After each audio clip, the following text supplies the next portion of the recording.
Welcome to the Early Learning Lounge, your Monday Morning Reframe. I'm your host, Tammy Nucci. You might be listening on Sunday as you prepare for the week ahead, or maybe it's Monday and things are already moving. Wherever this finds you, this is a space to slow things down long enough to reframe them. Our thoughts, our reactions, our behaviors, and the stories shaping how we show up. Each week, we will take one piece of real life and look at it differently. And this week, we're talking about permission. Permission to pause in a world that rarely does. You may have noticed there wasn't an episode last Monday. That wasn't accidental. Here in Ontario, Canada, it was Family Day, and I was in Dominican with my family. My daughter was home from university and it was reading week. There were slower mornings, longer conversations, no rushing to record, no watching the clock, just presence.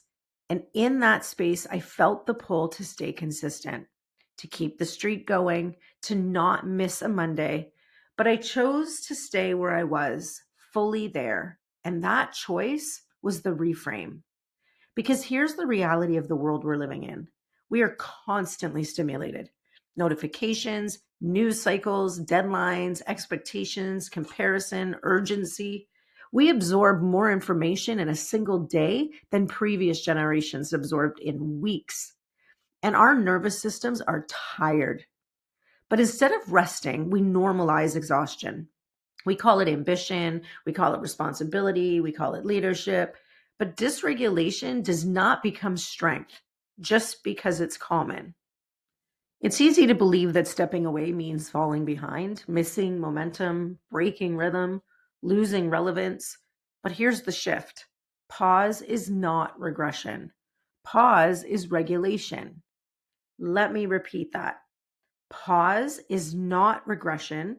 Pause is regulation. When we don't pause, our tone changes, our patience shortens, our listening narrows. We start reacting instead of responding. If behavior is communication, exhaustion is too. Burnout communicates, irritability communicates, disconnection communicates, and often they're all saying one thing: you need to pause. And pause does not have to be extravagant. It doesn't require flight. It doesn't require a week off. It doesn't require perfect conditions. Pause can be small. A breath before you answer, 5 minutes in your car, closing your laptop before your nervous system shuts down for you. Pause is not a luxury. It's a practice.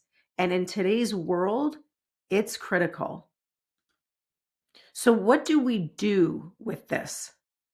3 grounded shifts. First, schedule pause before you need it. Protect it the way you would protect meetings. Prevention is wiser than recovery. Second, practice daily micro pauses, small ones. A breath before replying, looking up from your screen, stepping outside for 2 minutes.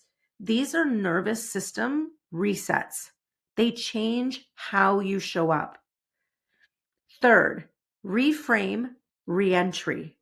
Coming back after rest can feel so uncomfortable. The inbox is full, the pace feels faster. And instead of asking, what did I miss? Let's try asking, how do I want to return? Grounded, reactive, intentional?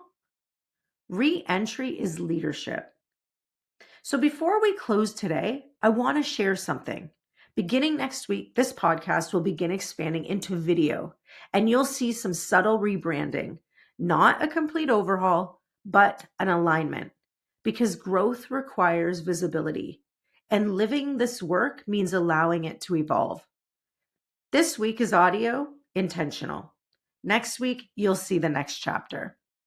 So as you step into this week, consider, where do I need permission to pause? Not someday, this week. And what might shift if I'm allowed and I make it simple? Sustainable impact is not built on constant output. It's built on regulated presence. So as you move into the week ahead, remember The hustle is real, the grind is constant, but the heart, your heart, is what makes it all matter. Pause protects the heart. So refill your cup in whatever way keeps you grounded, connected, and human. Have a great week ahead, and I'll meet you here next week in the Early Learning Lounge.